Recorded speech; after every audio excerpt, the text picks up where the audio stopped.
Firefighter Alan Wallace, Major General Breedenkamp, Command Sergeant Major Knapp, Colonel Lowry, Colonel Rowland, Command Sergeant Major Guadarrama, Lieutenant Colonel Dexter, Command Sergeant Major Fisher, Mr. James, Chief Johnson, Master Sergeant Healy, Chaplain Hoban, Sergeant First Class Northman, Arlington County Board Member Mr. Matt De Ferrante, and Arlington County Deputy County Manager Mr. Aaron Miller.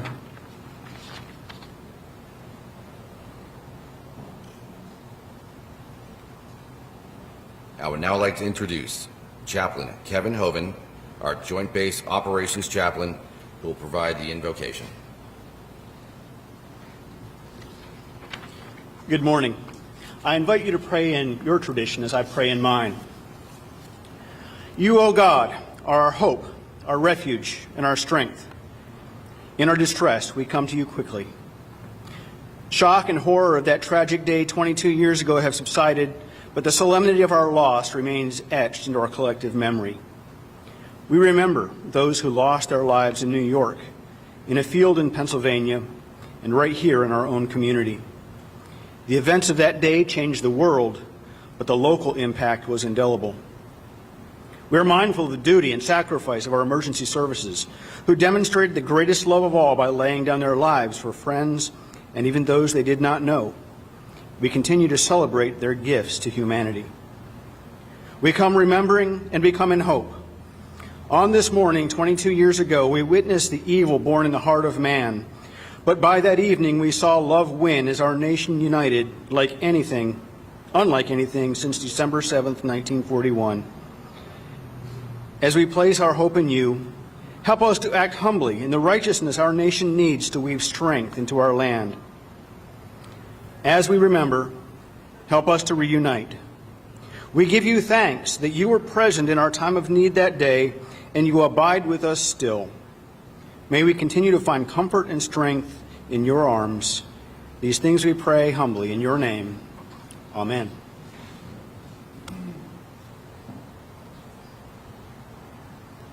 Thank you, Chaplain Hoban.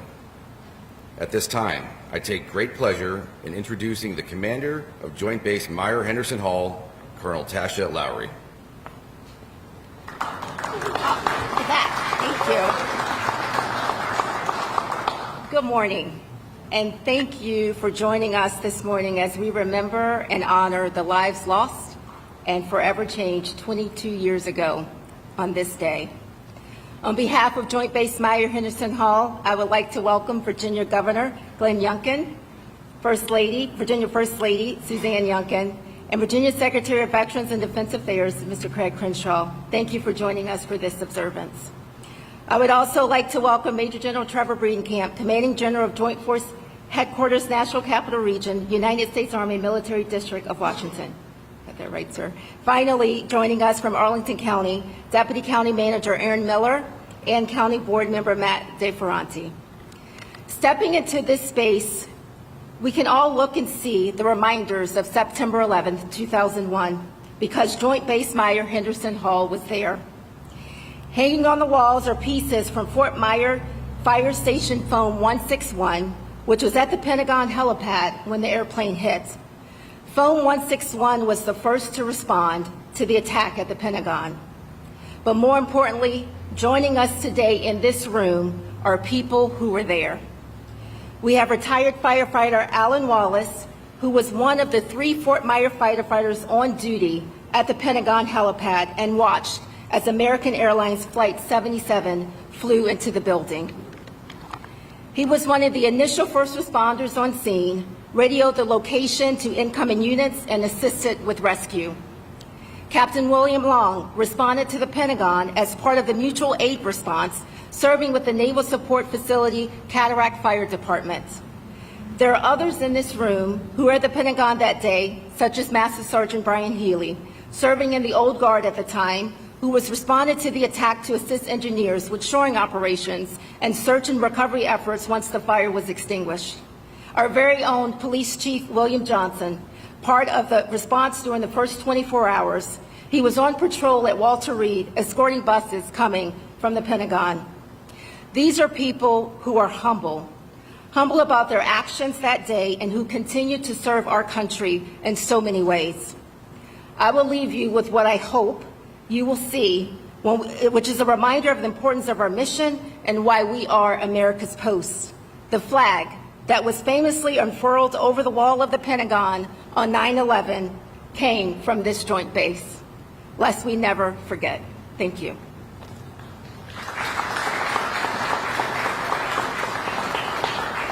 Thank you, Colonel Lowry.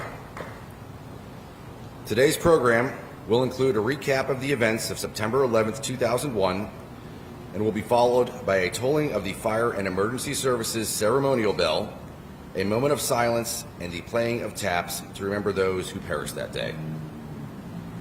It was a clear and sunny day 22 years ago when terrorists hijacked 4 passenger aircraft to carry out coordinated suicide attacks. Terrorists flew 2 aircraft into the World Trade Center in New York, killing everyone on board and 2,606 people on the ground, including 343 firefighters and 72 law enforcement officers. A 3rd aircraft flew into a field near Shanksville, Pennsylvania, killing everyone on board. American Airlines Flight 77 took off from Dulles Airport at 8:20 a.m. The Boeing 757 was headed to Los Angeles with 64 people on board. At 9:37 a.m., the hijackers flew Flight 77 into the western wall of the Pentagon, killing everyone on board as well as 125 service members and civilians in the Pentagon. 3 Fort Myer firefighters were on site at the Pentagon at the time Flight 77 flew into the building.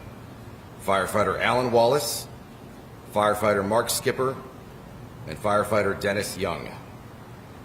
Firefighters Wallace and Skipper were working next to the Fort Myers Aircraft Rescue firefighting vehicle, Foam 161, parked at the Pentagon that morning. The aircraft hit to the right of where the fire truck was parked. The truck took on some of the ensuing blast, with the rear of the truck catching on fire. Firefighters Wallace and Skipper had only seconds to run when they saw the airplane approaching. The fire truck literally saved their lives, protecting them from the fire and flying debris that followed. They, together with Firefighter Young, began to assist people who were trying to escape the burning building.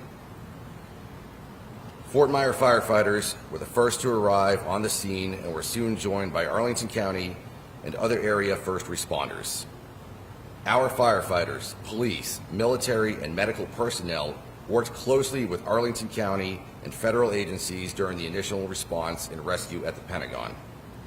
In the days and weeks that followed, our military and civilian personnel joined forces with all agencies to provide critical support to survivors, families, and the loved ones of victims at the crash site and at Fort Myer. This was a sobering but pivotal time in our nation's history, and our base and personnel played a critical role. That is why we gather every year to reflect, remember, and honor the lives lost on 9/11. Today is a special day for our firefighter family. We are especially honored to have one of our members of the Fort Myer Fire Department who was on duty on 9/11 to be with us here today on the 22nd anniversary, Firefighter Alan Wallace. Firefighter Alan Wallace has a compelling story to share, so please help me welcome firefighter and Vietnam veteran Alan Wallace.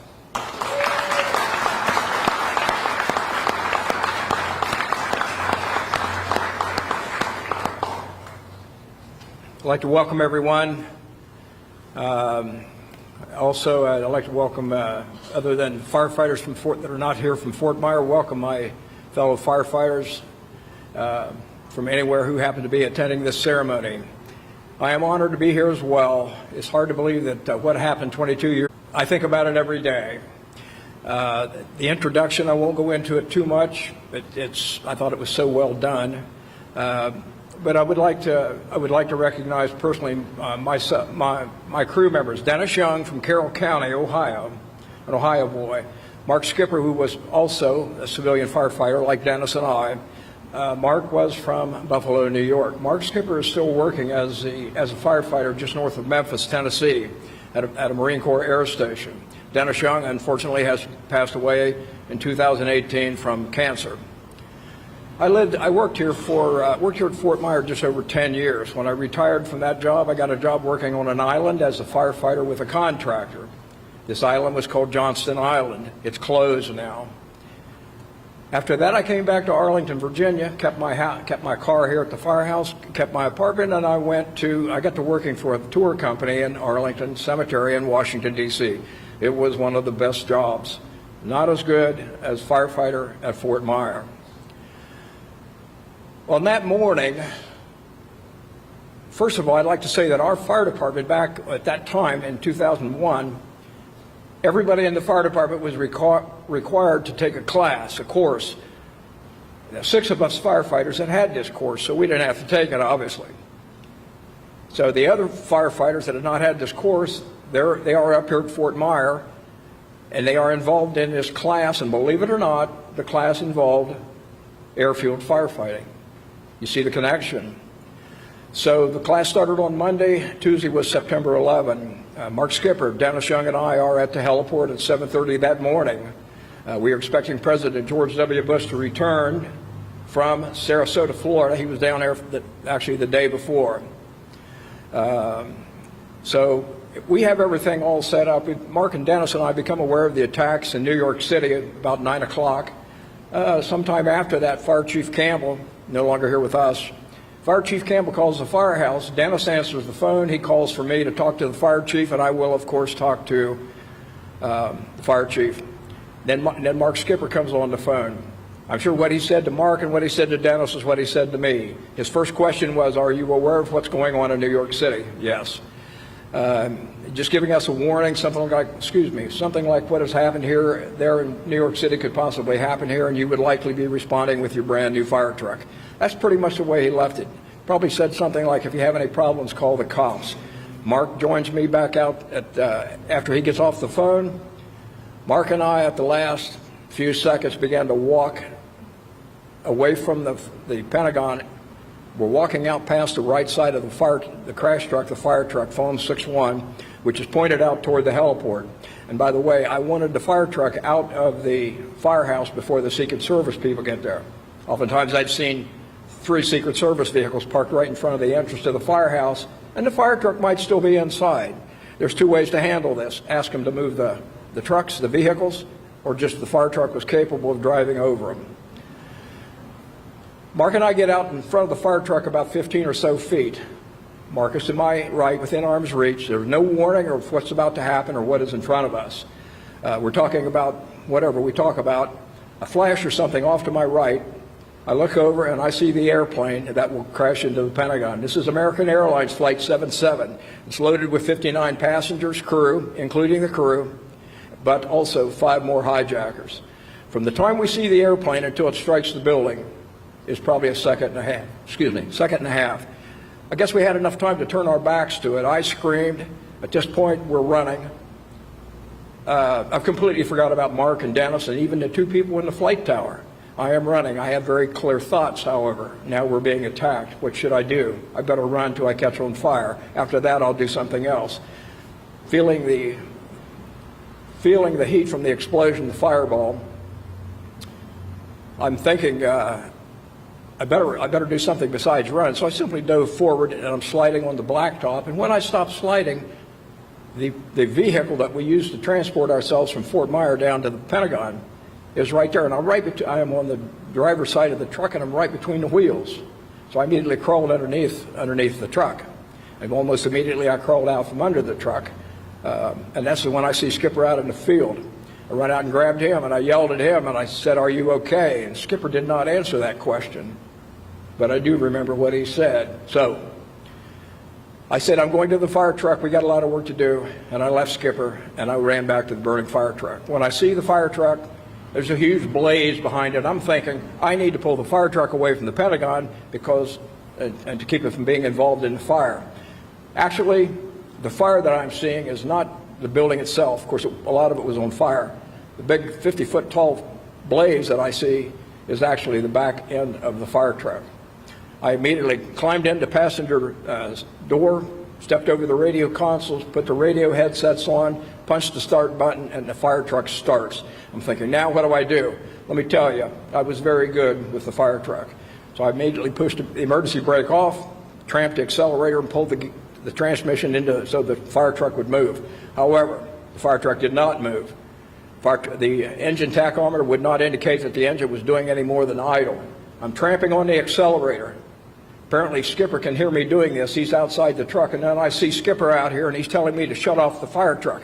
I don't know what he was worried about. I'm still trying to figure out maybe what I have done wrong, and the fire truck does not respond. I find out later that whenever my foot would tramp the accelerator, it was like a jet engine back there that chased Skipper away from the back of the fire truck.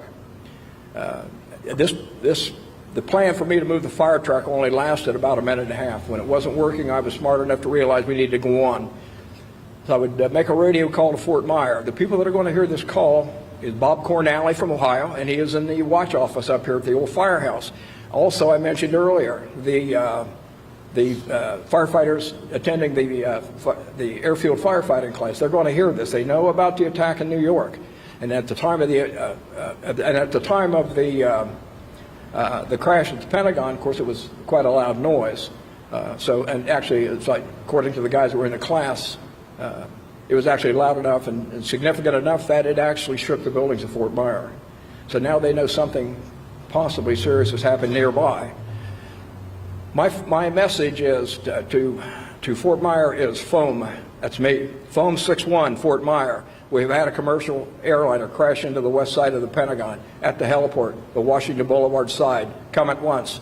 I ended up taking the radio headsets off and threw them in the dash, punched the engine buttons that would turn off the engine. I immediately threw my personal gear out of the fire truck, put it over beside, out of the way. Run into the firehouse to put on my personal gear, pants, boots, coat, all that kind of stuff. I can see that my suspenders and my fire pants were in the firehouse. I could see that my left shoulder suspenders on fire, so I stomped on it a couple times. And I'm thinking, it's going to take 2 weeks to dump all this trash out of my fire boots. Before I had a chance to give that any thought, some guy outside yells for help. He says, if you can boost me, and he grabs me, and he says, if you can boost me into the window, we can get these people out of the building. And that's what we did. So Mark, Dennis, and I, this guy who was an Air Force retired Air Force Lieutenant Colonel, Air Force Academy graduate, he is with us. And then as things begin to happen, we are also aided by many people coming to our rescue. This guy told me later on that he said, I wanted you to, if you could help me into the window. And I'm not thinking that he really asked me that. I just remember him asking for help.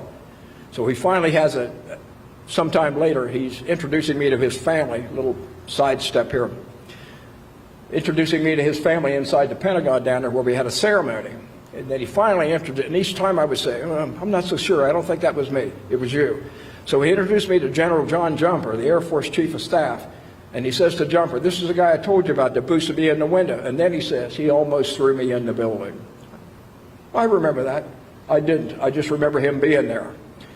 His name is Blair Bozak. Some of you may know him. He still works with the Department of Defense. Okay, we get done with the people coming out of the windows. I come back into the firehouse. I'm looking at what I thought I had tramped this burning suspender out. Actually, it was not adequate enough. So when I go to step into my boots and pull my pants up, I notice I only have one suspender. I might have looked like Jethro Bodine from the Beverly Hillbillies. It didn't matter, folks, because my pants fit good. Got my coat on, nylon sock hood that's not supposed to burn very well. I grab 2 fire extinguishers and a lantern, and I go around the back of the fire truck. The first extinguisher that I use is carbon dioxide. Doesn't matter. When you pull the triggers on these things, they make a noise. Maybe you've had training for that. Throw that thing aside because it's basically empty. I went around the back of the building, and I have another fire extinguisher in my right hand. The lantern is in my left hand. I get about 10 or 15 feet into the building. This is about as far as I could go and see. I have no helmet, no gloves, no breathing apparatus. I have no idea what I was going to do with a 20-pound dry chem extinguisher. But I was going to do something.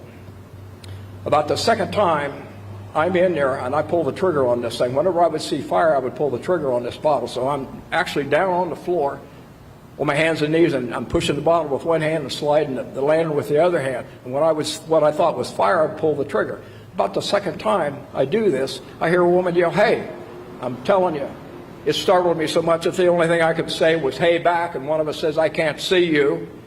And this lady starts clapping her hands. Her name was Sheila Moody, and I talked to her this morning. It was one of the blessings that happened that day. I have no idea. According to Sheila and other people who were our rescuers, I'd like to mention, and Sheila has retired from work as well, I'd like to mention Chris Brayman. He was an Army Ranger, and he was one of the people that came to Sheila's rescue. Also, a Virginia State police officer named Michael Middleton. And I try and keep in touch with these guys. Mike is still working for law enforcement and Virginia State Police. Out of the building, Sheila's out of the building. And at this point, I think pretty much I began to help the arriving companies, our firefighters particularly. And they are coming, and Billy Harris was driving engine 6-1. Unfortunately, that fire truck has already ran out of its life cycle. It's no longer with us. But so I began to rendezvous with all the different firefighters. And almost immediately, I began to help these fellows carry an unconscious person. So as we are carrying this guy out toward Washington Boulevard, I look down and I see this yellow fire hose. In my opinion, at that time, I think Fort Myer was the only company that had yellow 4-inch fire hose. This tells me two things. Now, this is the way I tell this story. Number one, the yellow fire hose tells me that Fort Myer is on the scene. And the other thing, I don't remember. So, being embraced by whoever recognizes me, Mark and Dennis and I were all three hurt from the very beginning. We ended up taking all the equipment I could get off of the crash truck. It was still on fire. We couldn't do anything about that. As the Fort Myer companies are beginning to arrive, we are having people, civilians, employees, whatever, coming out of the Pentagon, people coming off of Washington Boulevard, coming across the field there doing maybe at first just for curiosity, but possibly they would be able to do something that they themselves could help. Mark and Dennis and I would eventually be taken to Arlington Hospital. While I'm in the med unit there, my arms are burned, so are Mark's. Mark and I had first and second degree burns on our ears, the back of our necks. The clothing we were wearing at the time of the explosion was actually T-shirts. I remember when I was in the med unit, the guy takes a pair of scissors and cuts my T-shirt off. And I'm thinking that I got it, so Skipper, I don't know where he got it. He got a roll of duct tape when we're on our way to the hospital. He takes my T-shirts back. I wish I had that T-shirt. It's kind of a neat story, On behalf of firefighters here at Fort Myer, and these guys know I appreciate being here, but I'm telling you, I think of this place, this fire department, Arlington County, Washington, D.C., and I have thought this thought ever since 9/11. I don't want to hurt anybody's feelings. It's a target. Some people will like to think that this is something like this can happen again. But anyway, I'm grateful for the years that I worked in the fire service. I have had an incredible life. And one of the things I do like to mention, I mentioned my crew members' names, but when I talk about the people on the airplane, after 9/11, I was able to I was introduced and met a lot of people that worked for the airline industry, primarily American Airlines. The 6 crew members that were on the airplane was Charles Frank Burlingame III, Navy captain, Naval Academy graduate, senior pilot with American Airlines. His officer was David Charlebois, a much younger person. The flight attendants, there were 4 of them. Excuse me. Michelle Heidenberger was the lead flight attendant. She was married. Her husband was a pilot with U.S. Air. They had 2 children. Renee May was pregnant, and I'll add her name in a moment here also. She was one of the flight attendants. The other 2 flight attendants were actually married. Kenneth Lewis and Jennifer, his wife. And these 2 characters did everything together. And their crew member, their friends called them Kennifer. If you ever go to Culpeper, there's a park there, and there's a stone bench that their crew members, after this incident, would actually have made with their name on it. And it says right on the front, Kennifer. Okay. I think that's all I'm going to get for my money. Ladies and gentlemen, on behalf of everyone who had a hand in putting this program together, I'm honored to be here again. And if you have any questions, I'm certainly able to ask your question. God's blessing on our country, and thank you all for being here today.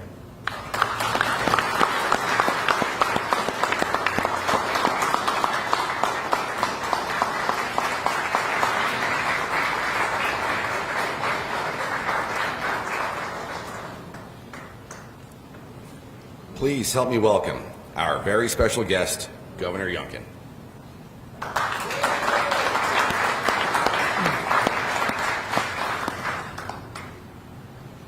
Well, good morning. What an honor and a privilege it is to be standing here with all of you. I first want to thank all the members of our military. I want to thank all of our first responders. And I want to thank their families. Thank you for your service. Thank you for your commitment to this great country. Mr. Wallace, as you were speaking, I know all of us were transported back 22 years, transported back to a day that we must and will never forget. I'm humbled by your words. I'm humbled by your actions. And I'm humbled by the clear fact that it is a day that we not only will never forget, but you, sir, will never let us forget it. It was a day that started like any other, a day that echoes across time now, a day that is seared into the heart of our nation, and a day that reverberates through our souls. 2,977 dead, so many injured, a nation forever scarred, seeing true evil arrive on our shores, and yet a nation that was united by a spirit that rose up in a way that ignited patriotism. Amid smoke and rubble, ordinary men and women like Alan Wallace, they did the extraordinary. They ran to danger while others ran away. Mr. Wallace was the first firefighter at the Pentagon, and he understood what was required to save lives. Heroes responded in New York. Heroes responded here in Arlington. Heroes were on that United flight. Heroes that were willing to sacrifice everything to save others. A wave of patriotism swept across our country. A wave of unity. A wave of the acknowledgement that this nation stands for something that is so unique and so special that we all locked arms. And patriots answered the call. They volunteered for military service across the nation in a way that hadn't been seen. They heard the clarion call to defend the freedom and the liberty that this nation was built upon. And so many of them paid the ultimate sacrifice as well. This morning I visited the resting place of three heroes, three Virginians who gave their last full measure of devotion for our nation. Captain Shane Adcock, Captain Andrew Ross, and Sergeant Aaron Whitman. These were three of the best of us, and their legacies and lives will never be forgotten, just like the men and women that Mr. Wallace just reminded us of. Today is a day that we have a somber moment to remember the evil that did come ashore. But we also salute with profound gratitude every single patriot, every single hero who expressed on that day a clear belief that there is no greater way to love than to sacrifice your life for others. It's what makes our nation exceptional. Words are wholly inadequate. Wholly inadequate to express our extent of our thanks. But we stop for a moment, and Mr. Wallace, and to all the other heroes of that day, we say thank you. May God bless the Fort Myer Fire Department. May God protect our first responders, our military, and their families. And may God bless these great United States of America. Thank you.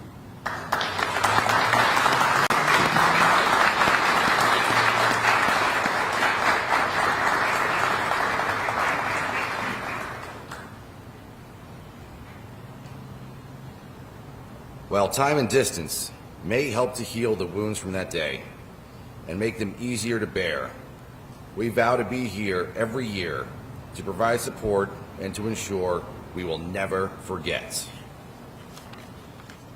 As part of today's ceremony, we will lay a wreath, have a moment of silence, and the playing of taps in commemoration of the lives lost on 9/11 to remember and honor them, and to remember and honor the men and women who worked tirelessly that day and the days and weeks that followed to fight the fire, to rescue survivors, to aid in the recovery mission, and to support all the personnel assigned to those missions. In a minute, I will ask everyone to please stand and remain standing for the wreath laying. For a moment of silence, the tolling of the Fire and Emergency Services ceremonial bell, and the playing of taps. Captain Michael Humphreys will toll the Fire and Emergency Services ceremonial bell to observe when the airplane hit the Pentagon. Following the tolling of the bell will be the playing of taps by Sergeant First Class Jeffrey Northman, bugler with the U.S. Army Band Pershing's Own. I will now invite Colonel Lowry, Governor Youngkin, Chief Miller, Chief Johnson, and Alan Wallace to please come forward and help us lay this wreath. And I ask everyone to please stand.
You may return to your seats.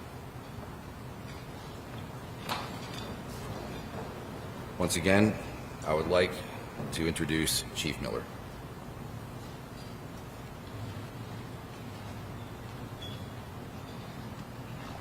Actually, we have one item of business we have to take care of.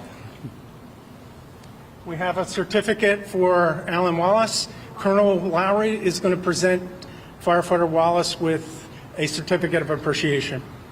Again, a very small presentation for the incredible things that you did 22 years ago today. And so on behalf of Joint Base Fire Commission Hall, we just want to present you with this certificate of appreciation and thank you for being here. Thank you so much.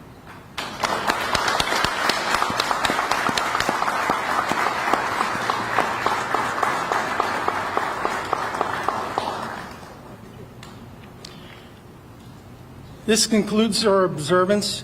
I want to say thank you to all our invited guests and all our people that made this ceremony happen.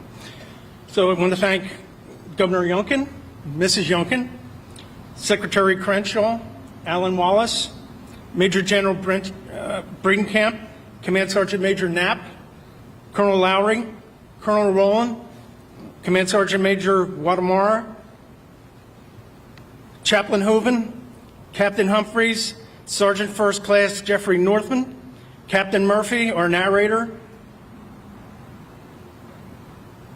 Firefighter Mallet, our wreath bearer, Arlington County Board Member Matt DeFerrante, and Arlington County Deputy County Manager Aaron Miller for helping us to make this a very special observance. And to thank you to everyone else that attended to help us remember and to honor the lives lost and the events of 9/11. Thank you.